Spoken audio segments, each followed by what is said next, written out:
Okay, so now we'll have a few minutes of silent meditation, so you can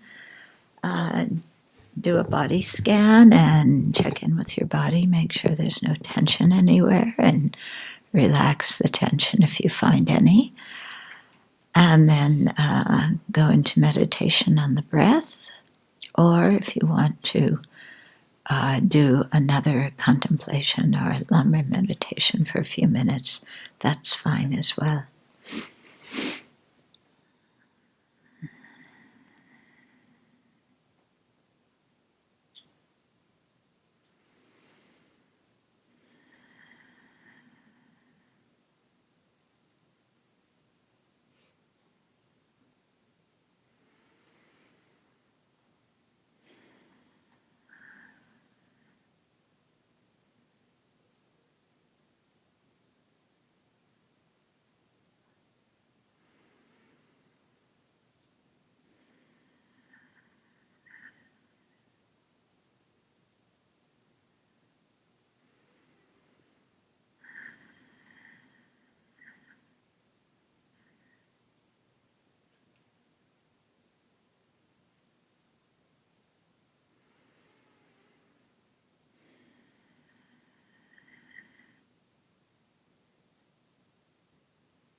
Then let's come back to our motivation. Remember that we're practicing the Dharma and learning it, not only for our own well-being, to make this life better, but to have a long-term goal that's quite large, that lasts over many lifetimes and expands the benefit of the Dharma practice to include other living beings, and expands the motivation then to attain full awakening in order to be able to best benefit them. So at the very beginning of the teachings, we really expand our motivation, stretch our mind. And that's a very good way to prepare ourselves to really take in the Dharma. So generate that motivation now.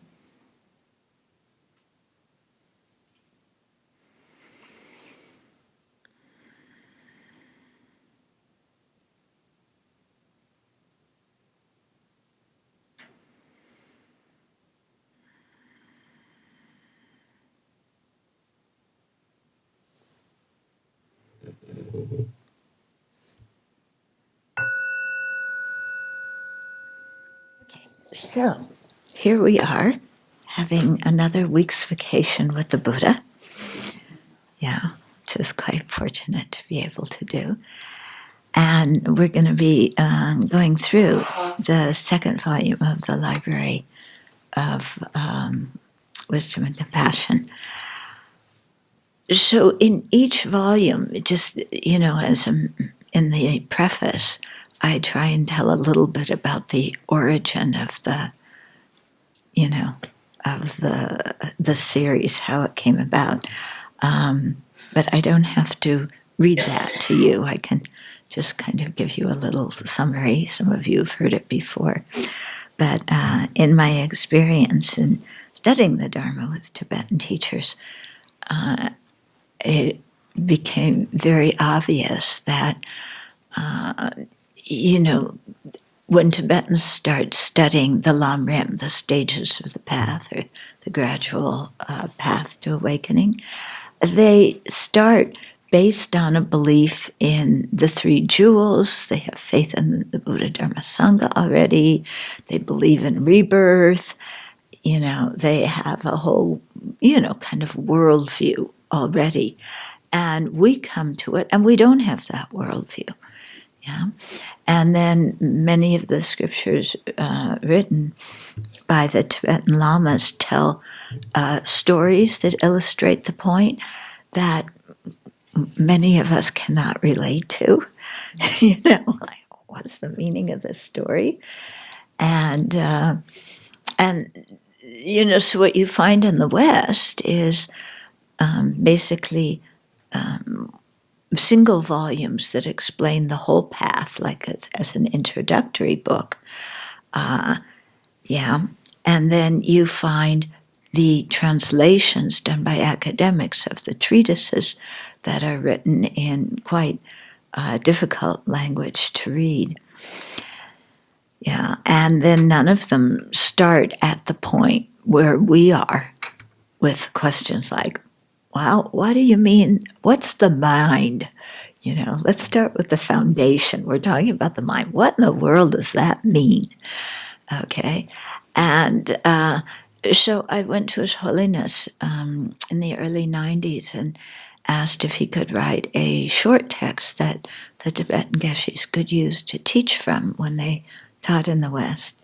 And he said, oh, yes, but first we have to do the longer version. And he gave me a transcript of some of his teachings and sent me off. And so I started writing and including things that I had heard him say, and also accumulating a list of questions that most of us who, were not raised Buddhist had. And then in subsequent years was able to go back and have interviews with His Holiness and ask these questions. And at a certain point, then he said he wanted the book to not just be another Lam Rim, but to be something unique and to include the some of the teachings in other Buddhist traditions. And so then I began to learn the Pali tradition and, learn more about the Chinese tradition and so on, which really helped me in my own practice. And then, as years went by, then it became apparent he wanted one volume that talked about the different Buddhist traditions, how they saw some of the chief elements in the Buddha Dharma. So that became the book, Buddhism, One Teacher, Many Traditions. Yeah. But having, been writing for many years, there was still 2,000 pages of manuscript after that book was done. And so then I started putting together the Library of Wisdom and Compassion. And we don't know how many volumes it's going to be. It'll be at least 8, we have to see. Yeah.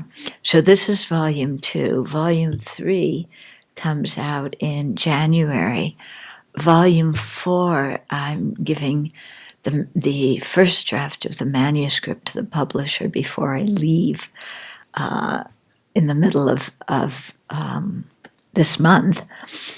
And volume 5 is, to come, okay? And so are the rest of the volumes. So volume 1 that we were reading from last night is very much an introductory volume, trying to cover some of the material that His Holiness believes it's important for us to know before we start really looking at the path. This volume continues that. And then we start going into some of the traditional layout of the path. But even there, His Holiness gave me permission to reorder things a bit. And so, for example, usually in the traditional layout, the topic of taking refuge, usually, okay, you start with your precious human life, and then its value and purpose, and then death and impermanence. And then they have a big section on the lower realms and how you could be born as hell beings and hungry ghosts and animals. That section got shortened to a few pages in here. And then it usually goes into a very general description of refuge in the three jewels, the idea being that if you have faith in the Buddha, Dharma, Sangha, then understanding karma becomes much easier, because all the details of karma are something that only an enlightened being can know directly. However, teaching in the West, after you talk about the preciousness of our life and the purpose, and that we're not going to live forever, then people become very interested in what karma is, and what is a good life? What is the meaning of living a good life according to the Buddha?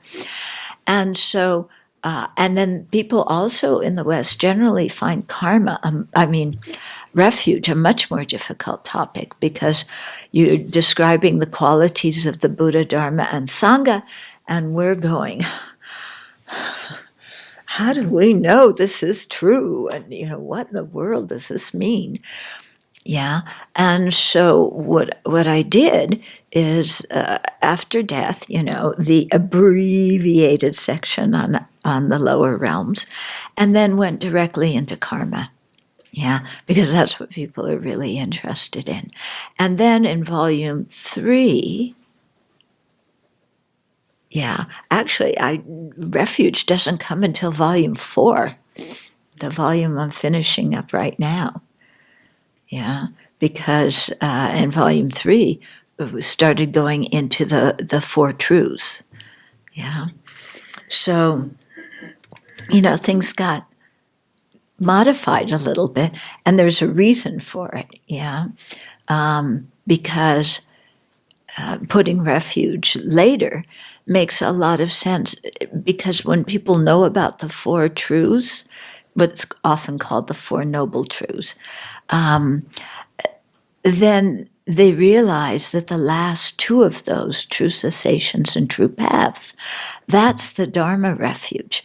So then it makes sense to talk about the three jewels of refuge, okay? Because you've learned something about the true cessations and true paths. So that's why, refuge comes much later, when people when they're ready to understand things that are not so evident to the senses. Okay, but in this volume, we continue with some of the introductory material. That doesn't necessarily mean it's easy material. Okay, introductory does not mean easy, because His Holiness, when he teaches in the West, he would just jump in with some of the most difficult topics, talking about the two truths, the nature of emptiness, the nature of mind, the four truths. I mean, he would go right into fairly complex topics. And he said it was because the audience was educated, and people could think about these things. So I think he was counting on everybody listening with a much more critical, intelligent mind, of listening to something, then thinking about it, checking it out. Very often in Asia, the audiences just listen with faith, but not always with a lot of critical thinking. And His Holiness really pushes this thing of using reasoning, just as we saw last night when we were reading, really thinking about things, seeing if they make sense, if there's some kind of reasoning that supports them. So instead of just, it feels good, so I believe it, having something to back it up. Yeah. One of my teachers, when he was explaining this, and when we were going through one section of teachings where we were refuting different non-Buddhist views that were popular in India in previous centuries, and we were saying to Geshe-la, why are we studying this? Who in the world would believe this stuff? And Geshe-la said, listen, these people, they have reasons behind it. And if you don't have solid reasons for believing in what you believe, in what the Buddha taught, then if these people came and started teaching you, you just believe them too. The idea being that if our conviction in the Dharma is just based on blind faith, or the Buddha said so, or my teacher said so, then as soon as somebody else says something else, you're going to believe that person. Yeah. So that's why His Holiness really, especially now, is encouraging people to think well about things. Also in this book, there's several chapters, and I hope we get to them, about the student-disciple relationship, which again is a topic of much confusion in the West. And the source of, confusion and more confusion. And so,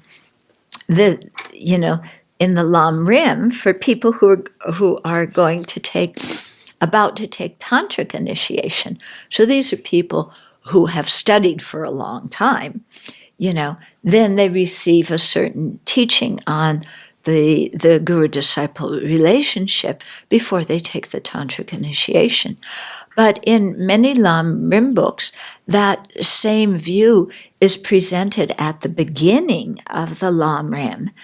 And then we come to it as newbies, and like, what's a guru and what's a disciple?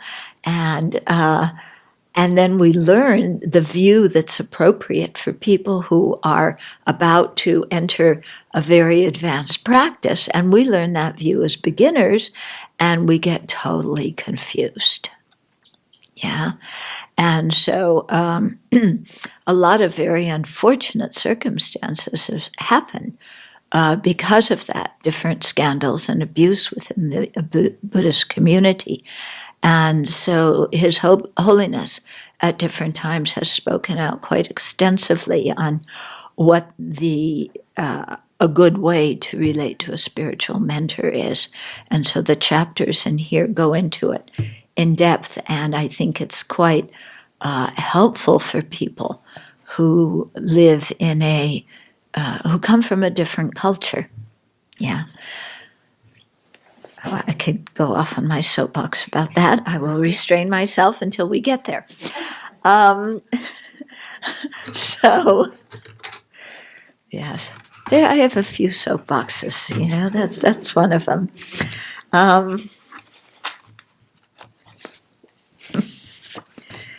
Yeah, I can't wait until somebody brings in a soapbox here. Okay, so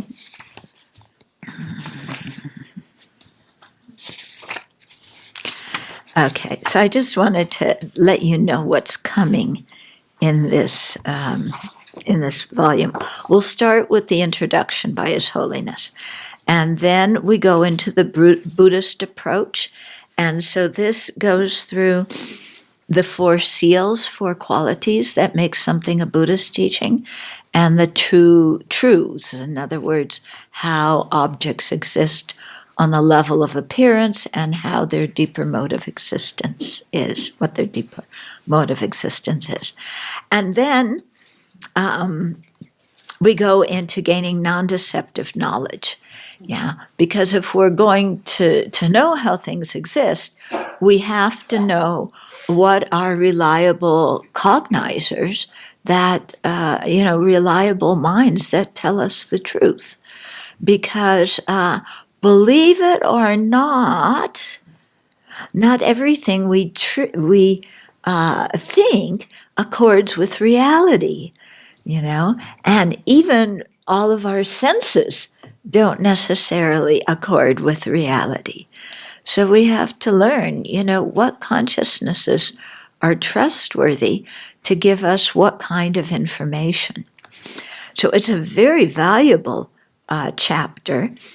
It is difficult for, it's not that difficult. Once you get used to it, none of these things are difficult. When you first start them and you're not familiar with the vocabulary and the concepts, it seems difficult. But once you get used to it, it's not so bad. But one of the reasons we made this retreat, one where it's not a silent retreat, and it's more like a course with some meditation sessions, of course, is because we want people to be able to think about these different topics between sessions and to talk about them with each other, after meals and in break times. Yeah. So please take the break times and such to go over and review the material we covered, to read ahead, to write out some of the important points that you've learned, because if you write out the important points, then as we go deeper into the topic, it'll continue to make sense. If you don't write out the important points, and get a little bit of familiarity, then the more you get more unfamiliar words, the more confused you get. Okay, so that's why we left all this time, right after lunch and so on, so you can have some study time, so you can read it's very helpful, read the text before the class, yeah? Because even if you read it, even you don't understand it all, just having read it, it makes it much more familiar when you hear the talk, and then afterwards go through and really note the important points, okay? And then, of course, discuss them with each other. And, you can ask questions in class or, in the talks. Or what you can do is write out your question and then leave it here. And then I can answer it, hopefully answer it, okay? So then after non-deceptive knowledge, we go into the basis of the self, the body and mind. And so the people who've been following some of the debate teachings on Thursday nights, this will be quite familiar material. So the idea is, we learn what are reliable cognizers, and then chapter 3 tells us, well, what are the objects that we are going to look at? Yeah, and how does Buddhism classify different kind of objects? Then chapter 4 and 5 go into relating to choosing a qualified spiritual mentor, and then how to relate to a spiritual mentor in a healthy way that helps you in your practice. Okay, so you'll notice very clearly, I'm getting on my soapbox, that the chapters are not called guru devotion. Okay, that term is forbidden here at the Abbey. Okay, because it is not an accurate translation. Lama Tenpa means, relying or depending on a spiritual teacher or a spiritual mentor. We hear the word tenpa doesn't mean devotion. It means to rely on or depend on. Okay, we hear guru devotion, and guru. Okay, well they must.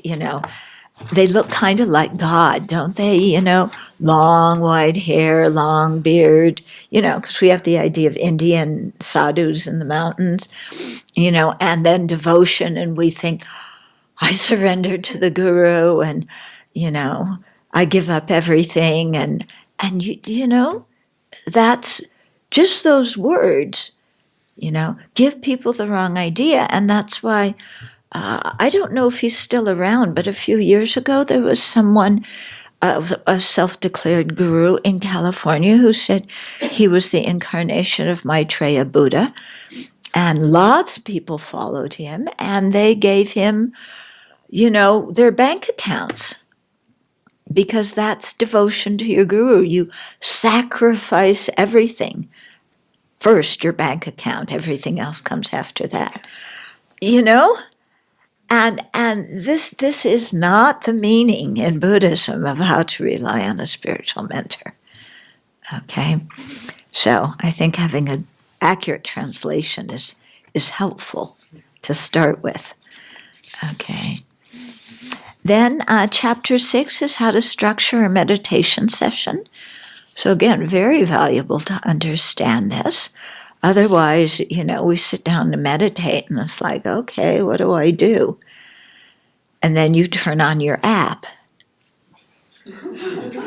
Yeah, and you have some guy who, is teaching mindfulness, who has practiced for, maybe a month or two, and put out this app for $99.99, special price for you, and and that's what you do. So I think this chapter on how to structure a meditation practice and what you learn here, what you are learning here in the morning and evening meditations. And in the, it's very important because you'll learn here how to set up a meditation practice, how to do it. You'll have guided instruction. And then when you go home, you just continue to do what you've been doing here. Yeah, you don't change everything. Do one thing when you're at the Abbey and another practice at home. You might have to shorten things a bit, depending on what's happening in your life. But you continue the same practice. So this gives you a very good opportunity to start doing something regularly, with guided instruction. After that, then we go into a chapter on the mind and body and rebirth. So it's a topic that was in volume 1. It's coming up here, going more in depth, because this is something very important to understand in Buddhism, because we're always talking about the mind. And we think, in the West, when we hear mind, we think brain. And mind and brain are very different. Okay, brain is some gray stuff stuffed in here. Mind is that experiential cognitive part of us. Yeah, the one that feels and thinks and experiences. Yeah, and it's not something physical that you can point to. Then we go into the essence of a meaningful life, and then looking beyond this life, and then we'll start talking about death, including how to prepare for death, how to help other people when they're dying. And then we have 3 chapters about karma, which is cause and effect, our actions and the effect of our actions. Okay. We're not going to finish the whole book in 1 week, okay? We'll see how far we go, and then we'll continue next year and the year after and so on. Okay, so here's the introduction from His Holiness. So he starts out with 3 aspects of Buddhism's contributions, and he talks about this a lot in different talks. Over the centuries, Buddhism has made a powerful and valuable contribution to our human culture. When speaking of the contribution of the Nalanda tradition in particular, I place its contents in 3 categories: Buddhist science, philosophy, and religion. So the Nalanda tradition is based on all of the very large monastic Buddhist universities that existed in India, starting maybe around 4th, 5th century, and then going until the beginning of the 12th century, when Buddhism was virtually wiped out in India. And so these were large monasteries that were also places of study. They were like universities. They had mostly Buddhists, but they also had non-Buddhists, because it was a very vibrant culture in classical India. And all these different schools were debating different tenets, different beliefs, and just having a lot of discussion about what is reality. And so the Nalanda was one place where they went. Odantapuri, Vikramasila, Taxila, there were other places as well. Okay, but the Nalanda tradition, based on Nalanda University, and including what happened at those other monastic universities, that was the one that really spread into Tibet, as well as the tantric tradition, the yogic tradition. So His Holiness, really wants to tie Tibetan Buddhism to India. So he really, the Tibetans actually have done that all along mostly. So he says that Tibetan Buddhism is a continuation of the Nalanda tradition. Yeah, sometime if you go to India and do pilgrimage, you can go to Nalanda and see the ruins of that very incredible place. So the three categories of Nalanda's contribution to human knowledge: Buddhist science, philosophy, and religion. So Buddhist science includes discussion of the nature of the external world and the subject, the mind that cognizes it, as well as how the mind engages its objects through sensory and mental cognizers and through conceptual and non-conceptual consciousnesses. Buddhist science also discusses how the mind engages with objects by employing reasoning that helps establish facts about the world. Okay. So Buddhist science also goes into the ancient Indian view of the structure of the universe. Yeah, so Vasubandhu writes a lot about that in his book, the Abbey Dharma Kosha. So the world is flat. There's a central mountain. There are 4 continents around it. We live in the southern continent, and our sky is blue because it faces the side of the central mountain that has blue jewels on it.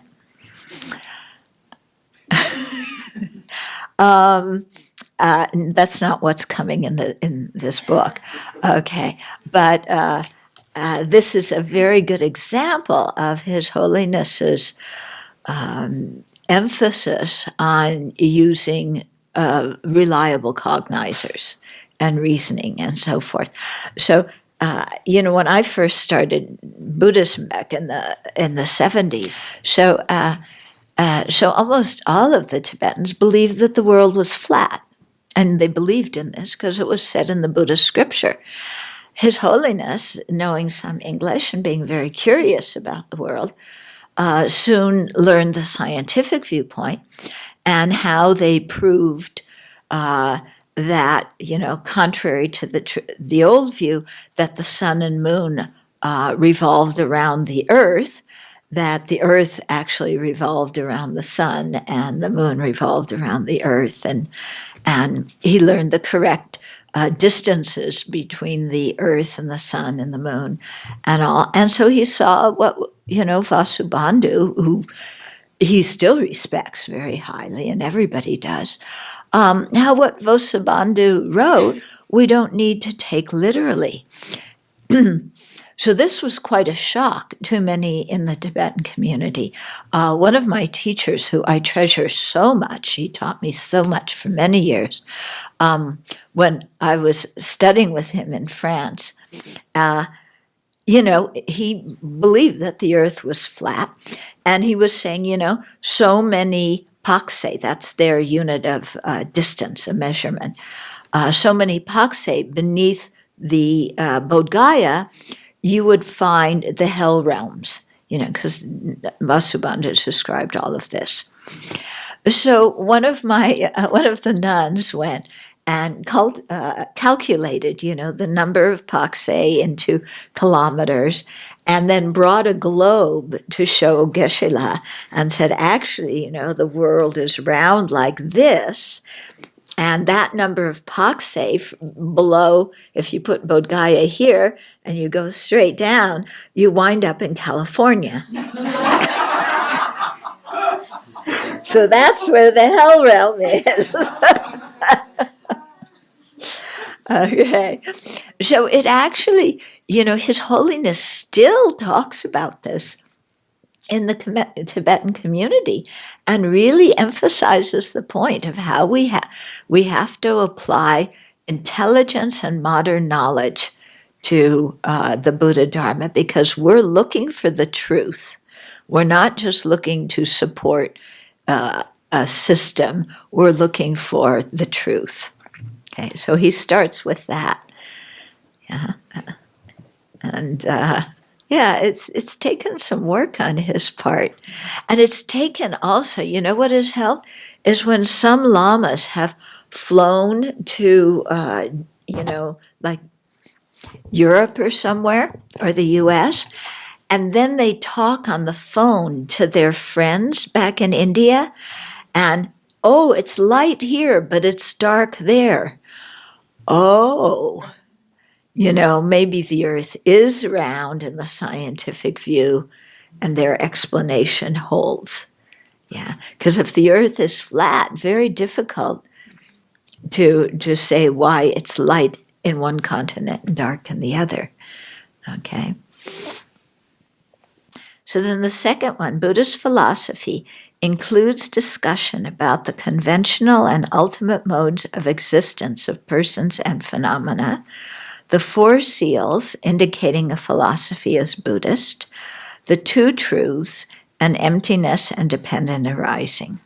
Okay, so the philosophy is the whole philosophical background. Okay. I also should comment, just going back to the Buddhist science and the difference with Western science, and relating that to the comment from the teachings last night, is, I would go in and, my teachers would teach Buddhist cosmology as Vasubandhu taught it.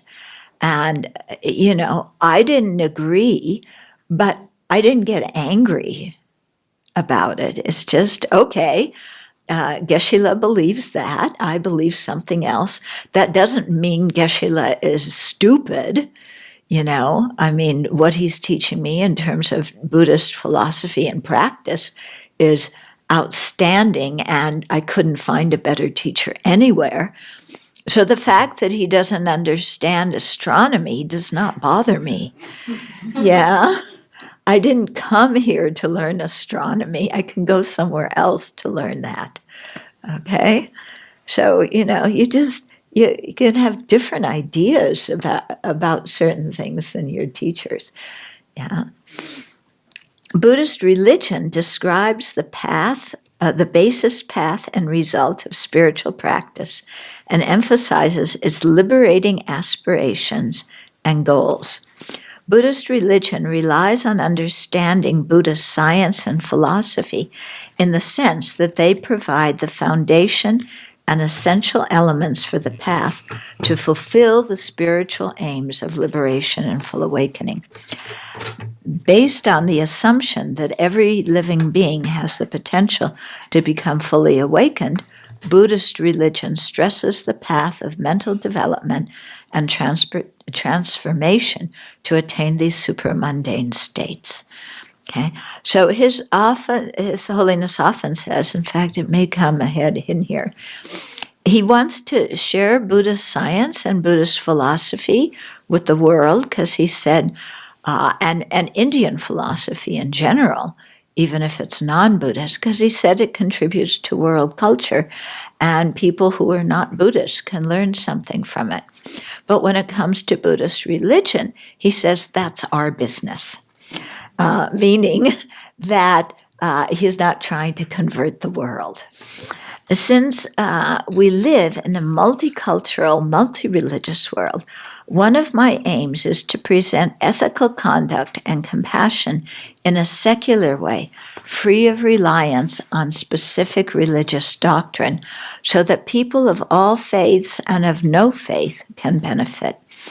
I also wish to give society access to the intellectual treasures in India's ancient texts and ensure that they are preserved in the body of world knowledge. In this light, I ask some of my foremost students who are scholars in their own rights to form compendiums of the important points of Buddhist science and philosophy and translate them into a variety of languages. The series of these compendiums is entitled Science and Philosophy in the Indian Buddhist Classics and is published by Wisdom Publication. So I know that 2 volumes about Buddhist science have come out so far. Okay, I'm not sure about the rest. Buddhist science and philosophy can be studied by all. However, Buddhist religion is for Buddhists and those interested in it. We respect each individual's choice regarding religion. The Library of Wisdom and Compassion deals with the spiritual and religious perspective of Buddhism's contribution in the world. It is for those who are interested in learning and practicing the paths that free us from dukkha meaning the unsatisfactory conditions of cyclic existence, or samsara. So for people interested in learning and practicing the path that frees us from dukkha and enables us to actualize our full human potential. In this library, you will find Buddhist science and philosophy presented as the basis and means for practicing the liberating path. You will learn how to engage with this liberating knowledge in a personal, transformative way. So there he's saying it, what he's trying to do, and hopefully we're on board with the same motivation. Okay. Then he goes into a good attitude towards learning the Dharma. Okay. So this is a good, an important section, so that we have a right attitude. Buddhist texts contain wise advice on how to approach learning the Buddhist teachings and explaining them to others. Since in this volume we will establish the foundations for Buddhist practice, it is especially helpful to touch on these now. Reflecting on the value of learning the Dharma in my own life, so this is when we use the word I, it refers to His Holiness unless otherwise noticed, I recall some verses in the Jataka tales. So hearing or learning, and I must say very often we talk about hearing the teachings or the wisdom arisen from hearing. That's because in ancient times, it was an oral tradition. It wasn't a written tradition. Yeah, so it was over the centuries. It didn't become a written tradition for like 400 or 500 years after the Buddha, although perhaps some people wrote texts down before that and kept them privately. So we often talk about hearing, but hearing means studying, learning, reading, any way of, learning the Dharma. Okay, so here's this verse from the Jataka tales. Hearing or learning is a lamp that dispels the darkness of afflictions, the supreme wealth that cannot be carried off by thieves, a weapon that vanquishes the foe of confusion. It is the best of friends, revealing personal instructions, the techniques of method. It is the friend, so learning the Dharma, is the friend who does not desert you in times of need. It's a soothing medicine for the illness of sorrow.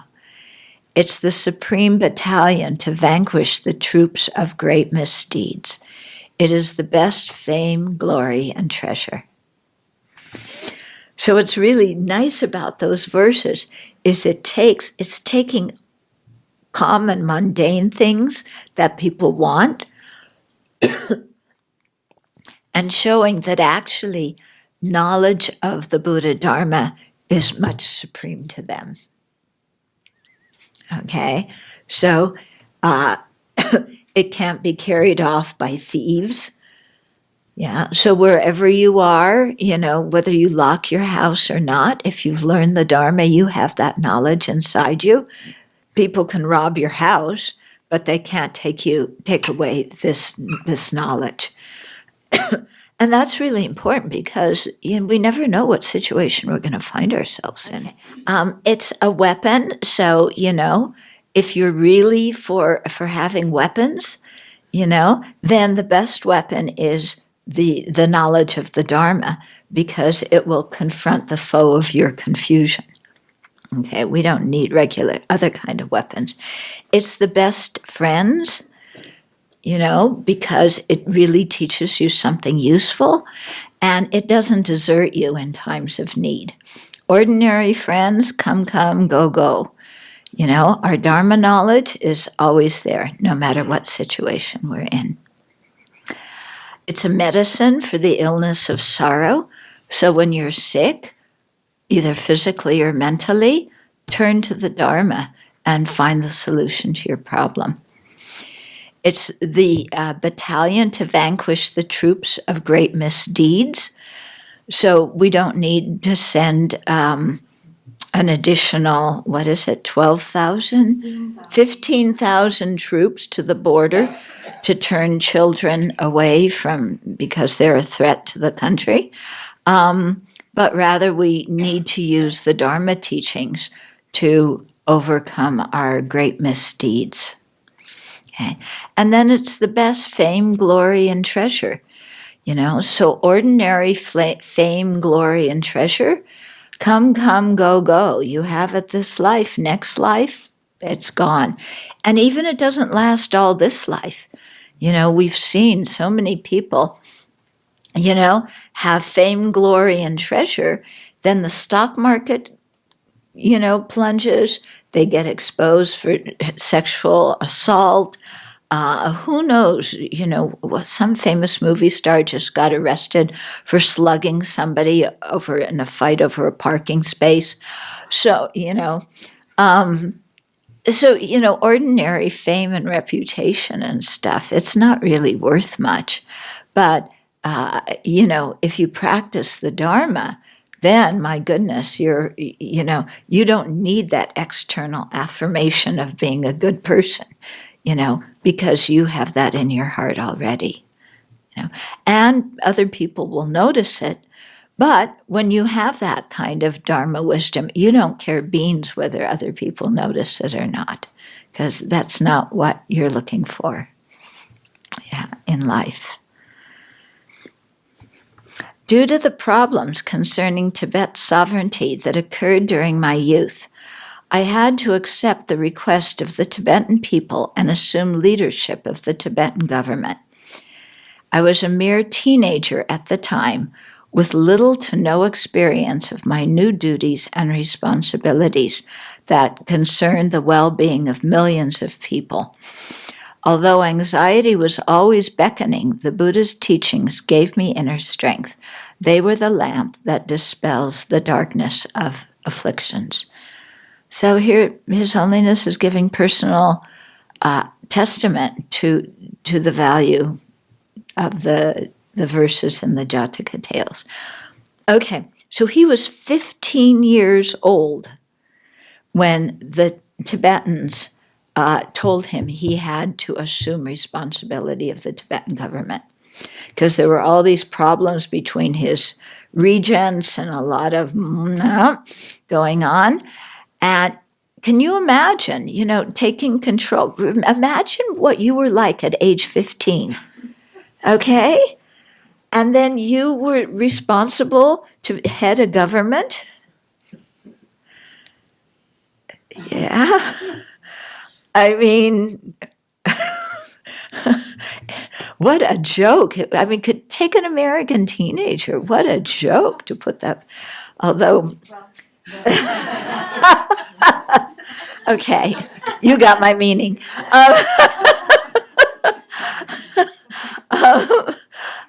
Yeah, but this is, what His Holiness was faced with in his life. So what did he turn to for, as his companion, as his refuge in all of this, he turned to the Dharma. Yeah. When I had to suddenly flee to India in March 1959 and leave almost all possessions behind and go forward to an unknown future, the Dharma was the friend who did not desert me in times of need. So there he was, 1959, he was 24 years old. Okay, so remember what you were doing at age 24. Yeah. And you're the leader of the government, and your country is being a true invasion, by the communist Chinese. And your life is being threatened such that you have to leave immediately in the middle of the night and cross the Himalaya mountains in March when it's still cold and tons of snow and glaciers and the whole thing, and wind up in India, totally different climate, different culture, different language. You don't know anybody. Tens and thousands of your people who are relying on you to guide them are crossing the mountains in such dire conditions, going into India, from the highest place in the world where they have few bacteria and viruses, into the India heat that is filled with bacteria and viruses. And there they go. And His Holiness had to leave like that. It wasn't like, okay, I'm going to take the airplane in a couple of months, and so let's book the tickets, and then we have time to practice and clean things up. No, he was invited to a Chinese opera in Lhasa, and they told him to come alone without anybody else. And this was a time when the Chinese troops were coming into Lhasa. Is that a safe situation for the leader of a country to do? No. So, he rode on the back of a yak. Yeah, he had to dress as a layperson, take off his robes, sat on a yak, and crossed the Himalayas. And many of the Tibetans who followed him, they didn't have yaks to ride. They walked, And there's no, nice paved roads going over the Himalaya glaciers, okay? And they wound up in India. And Nehru, bless his heart, was very compassionate and welcomed them and gave them land.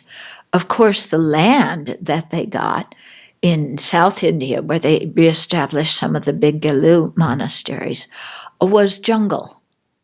So in the first years, the monks had to spend time clearing the jungle. Yeah, with the lions and tigers and bears, ho-ho. Real ones, yeah. And then they had to plant crops because it wasn't like old Tibet where they received donations. They were in India now, in a Hindu country with a huge Muslim population, and they didn't even speak the language. Yeah, so they had to plant crops and grow crops. So for many years, the monks would have morning meditation, go work in the fields, do some study and memorization, evening chanting, and that was their life. Yeah, and many died in India. At first, when they first came over, they were put in Buxa, which was the old British POW camp. You remember if you saw 7 Years in Tibet, the one with Brad Pitt or whoever that guy was.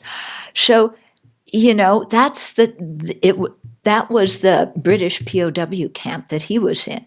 And they had closed it after the war. That was where the Tibetan monastics first went. And that's where they lived, in a POW camp. Many of them died there. the lay people, many of them came and they were sent to work on roads. Yeah, so they were still wearing their very heavy yak skin, sheep skin clothes that they had to wear in Tibet cold in the Indian heat because they didn't have any other clothes. And they're working on the roads. And working on the roads is not, then in India, is not like now in our countries. You know, it was, and it still is sometimes. You have a big concrete mixer there, and you put the rocks in it, you put stuff, and it goes round and round. And then you take it out in a tray on your head, and then you walk somewhere and dump it somewhere. That's how you build a road.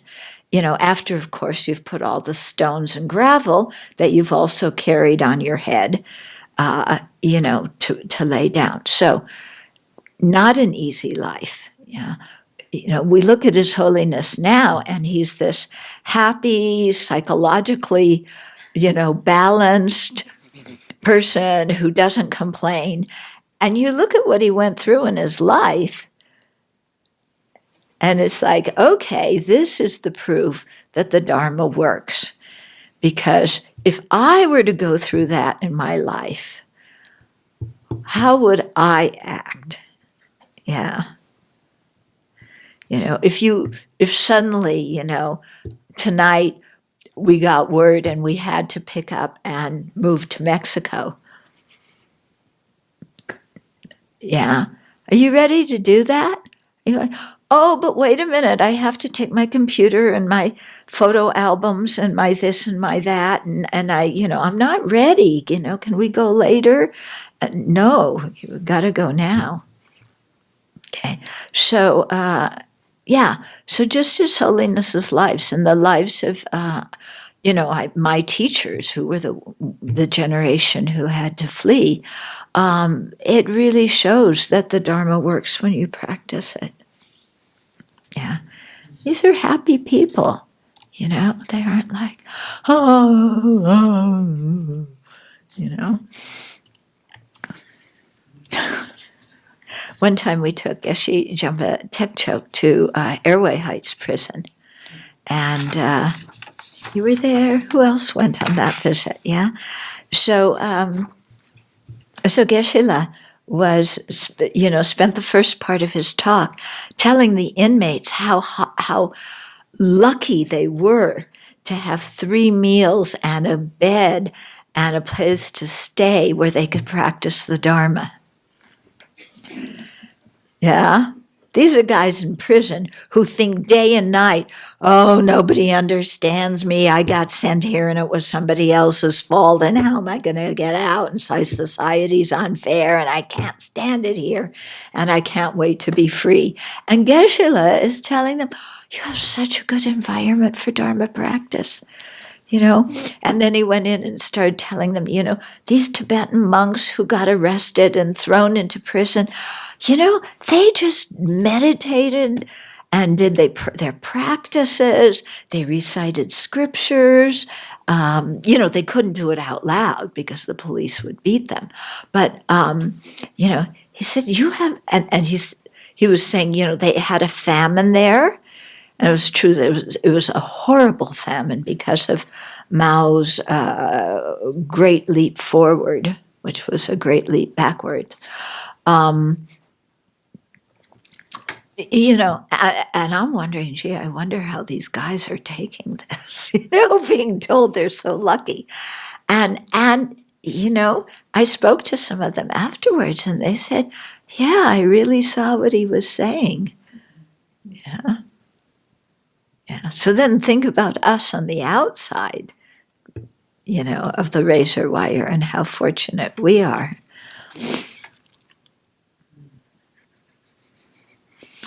Seeing the, let's see. So His Holiness is saying, all the scriptures and sutras I had memorized throughout the years came with me to India, providing guidance whenever I needed it.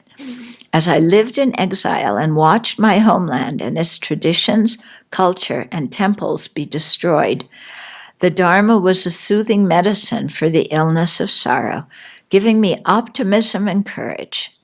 In exile, the Buddha's teachings have been the best fame, glory, and treasure because they are always valuable in life and in death. Seeing the benefits of learning the Buddha's teachings, we want to listen to and study them in an effective manner without the defects of the three faulty vessels. If we don't pay it, and then he's going to talk about these three faulty vessels, so check if you're any or all of them. I don't want to make presumptions. Okay. If we don't pay attention while at teachings or when reading Dharma books, if we don't learn anything. Like an upside down pot, nothing can go in. That's the first vessel. Yeah, our mind is upside down. We don't pay attention. We don't focus on what we're reading. We can't remember anything. Okay? If we don't review what we have heard or read or make our understanding firm, we will forget the teachings, becoming like a leaky pot that can't retain the precious nectar poured into it. So you might have a good pot that's turned right side up, so you hear the Dharma, you understand it when it goes in, but then you don't review it, and so, you can't remember it, a week later or a month later. So it's like all the water, leaking out of a pot with a hole in the bottom. Then, this is a big one, if we are close-minded, opinionated, or have the wrong motivation for learning the Dharma, we become like a filthy pot. Pure nectar may be poured inside and stay there, but because it is mixed with the filth in the pot, it cannot serve its purpose to nourish us. So if we're listening to the teachings with the motivation of, I'll learn these teachings, then I can go back to my computer, then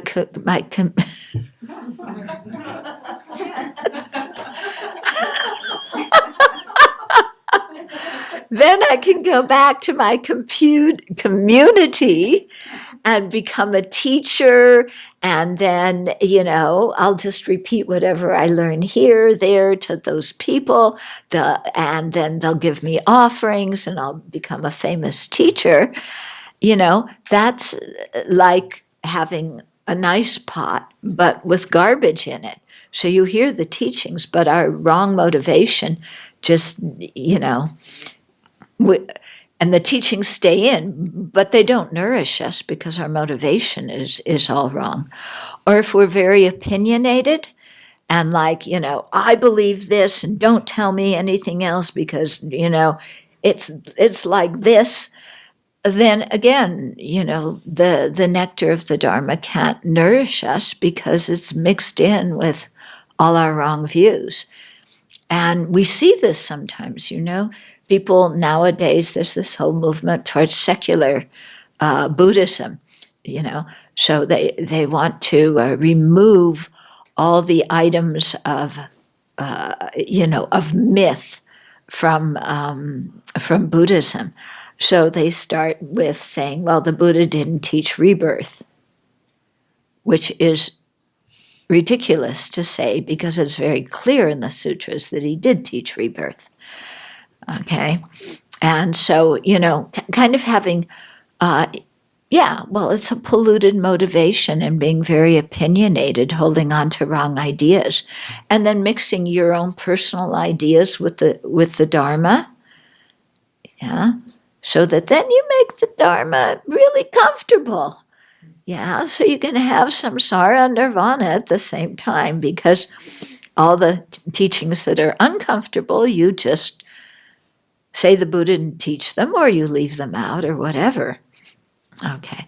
Now somebody's going to say, well, but didn't you say you shortened the sections on the hell realms? Aren't you leaving something out? They're left in, but the Buddha, in the scriptures, I don't think the Buddha emphasized the hell realms as much as the Lamrim emphasizes them. And also as a way to make the teachings more available to people in the West who already think about Christian hells and bring the idea of Christian hells into Buddhism and then get frightened. Then it's better, let's just abbreviate this.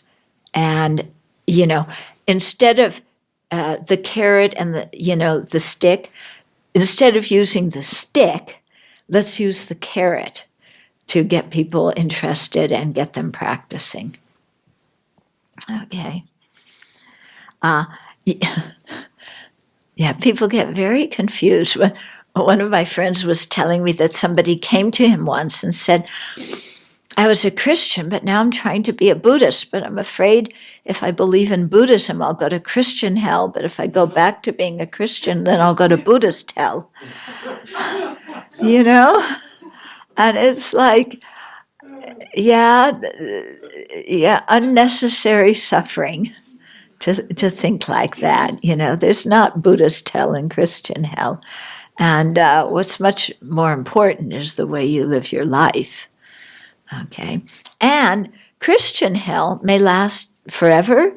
Buddhist hell is only temporary. Yeah. The karma finishes, then you go on to another rebirth. Christian hell is a punishment. Buddhist hell is not a punishment. It's just a result of our actions. Okay. So quite different ideas. Yeah.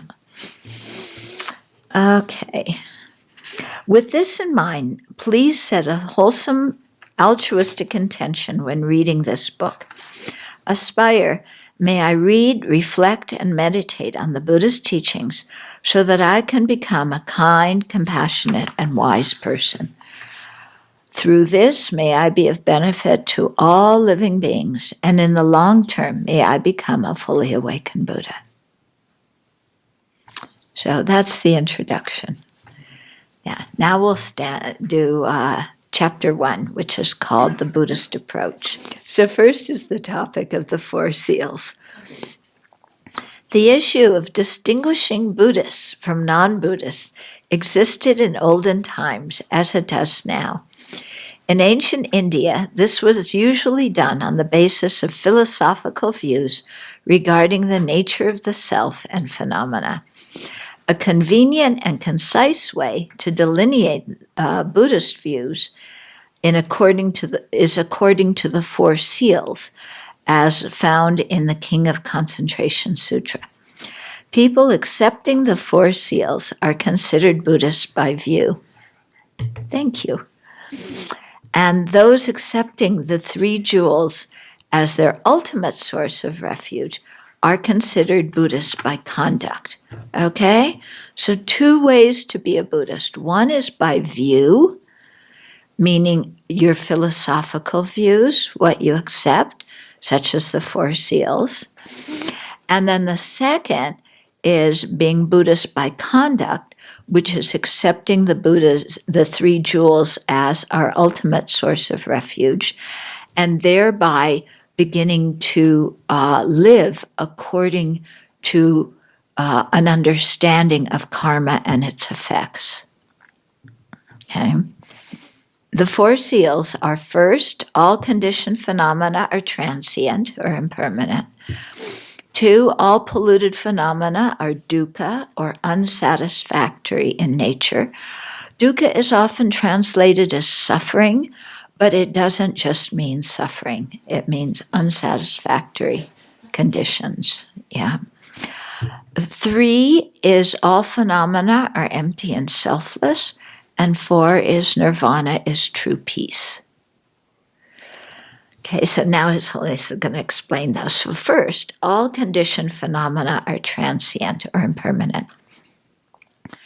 Conditioned phenomena are products of causes and conditions. Yeah, so this is a basic thing that you're going to start learning. If we talk about compounded phenomena, conditioned phenomena, impermanent phenomena, all those terms are referring to things that come into being depending on causes and conditions. So the idea of things being dependent on other factors is the basis of all of the Buddhist philosophy. Yeah. So somebody once asked His Holiness if Buddhism had a concise phrase that represented it, and His Holiness said, dependent arising. Okay? So the whole idea is that everything that exists, you, me, everything around us, exists by depending on factors that are not it. Okay? So in terms of causes and conditions, our life depends on causes and conditions, but those causes and conditions are not our life. They are not us. There's something else, like the sperm and egg of our parents, the previous continuity of our mind, and so forth. So things exist dependent on things that are not them.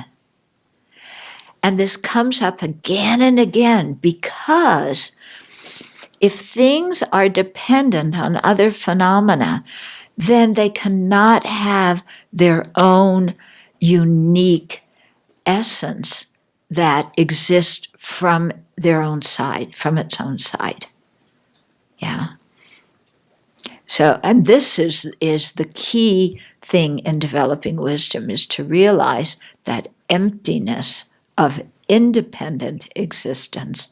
And of course, understanding dependent existence is one way to do it, because independent and dependent are completely opposite. So the more you understand dependent existence, the more you're going to understand that independent existence is just not feasible. Okay? So the first thing, and then also understanding that things depend on causes and conditions, and all those conditioned phenomena are transient, that also is an inroad into understanding karma. Because karma, or actions, refers to, our actions which become causes for the results that we experience later on in this life or in future lives. So again, the whole idea of causality as it functions, not just in the physical world, but in the spiritual or religious world, it's better to say in the ethical world, that our ethical choices influence what we experience. Yeah, they create the causes for our experience. So this first thing of the four seals, that all conditioned phenomena are transient, it means that they all arise dependent on causes and conditions. So they can't be, independent. It, leads us to understand karma. And it also leads us to understand impermanence, because anything that's produced by causes and conditions, cannot last. Because when the causal energy ceases, the resultant energy ceases. And as science will tell us too, everything is changing in each shortest moment like this. And there's no way to make things stop changing. Yeah. So for those of us who are seeking some permanent security, so that we have guaranteed financial security, guaranteed emotional security, guaranteed international security, so that the things we have will not disappear and will not change. If we're seeking that, it's a and we're attached to that, it's a prescription for unhappiness and anxiety. Because things, by their very, very nature, do not endure in a second moment. And there's no way to make them stop changing moment by moment. Yeah? So, this is already telling us from the get-go, okay, we need a very serious change in our mind to accord with reality, because we're really holding on to a vision of life that it's impossible to have. Yeah. So whatever our age is right now, when we look in the mirror, we think, okay, I'm always going to be like this. Yeah, especially when you're young, you think that. Just you wait. Yeah. And they say that if you were to look in the mirror when you were 20 and then look in the mirror when you're 60 or 80 or 100, you wouldn't recognize the person that you see. Yeah. But we don't see ourselves as changing like that at all. Yeah. We see ourselves as just kind of fixed and, yeah. The body falling apart, that happens to old people. And your definition of old changes each decade, whenever your age has a new zero on it at the end. Your definition of old changes. Yeah. I remember so clearly, being in my 20s, and we had one friend who was 40, and it was like she was so old. Yeah. And now it's like 40, they're kids, Yeah. They just wait till life pushes them around. They'll learn something, then they'll grow up. Yeah, So your definition of old changes all the time. Okay, so conditioned phenomena are products of causes and conditions, and all of them undergo change, disintegrating from what they were and becoming something new. So sometimes the new thing they become is a continuum of the past thing, and it's a noticeable continuum. So one moment of this tablecloth produces the next moment. They aren't the same, but they look alike superficially. But, even on a subatomic level, the scientists would tell us all the electrons are zooming around and they're all in different places from moment to moment. Okay? So just because something looks kind of the same in the next moment doesn't mean it's permanent. It just means the change was small and we didn't notice it, but there was change. Change occurs in coarse and subtle ways. Coarse change occurs when the continuum of something ceases. Subtle change occurs moment by moment.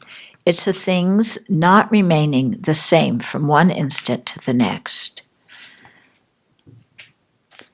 Okay. Let's just read, we won't finish this section, but we'll just read a little bit more so that you can think about this in the meditation session that's coming. We can observe course impermanence with our senses. We see that after coming into being, things later cease. A chair breaks, a person dies, bottles are recycled. Understanding course transience is not difficult. We don't need logical arguments to accept this course level of change. We can see it. Okay? However, for something to arise and cease in this obvious way, there must be a subtler practice of change occurring moment to moment. Without a seed changing moment by moment, a sprout will not appear. Without the sprout growing in each moment, the plant won't come into being. But we don't see these momentary changes, do we?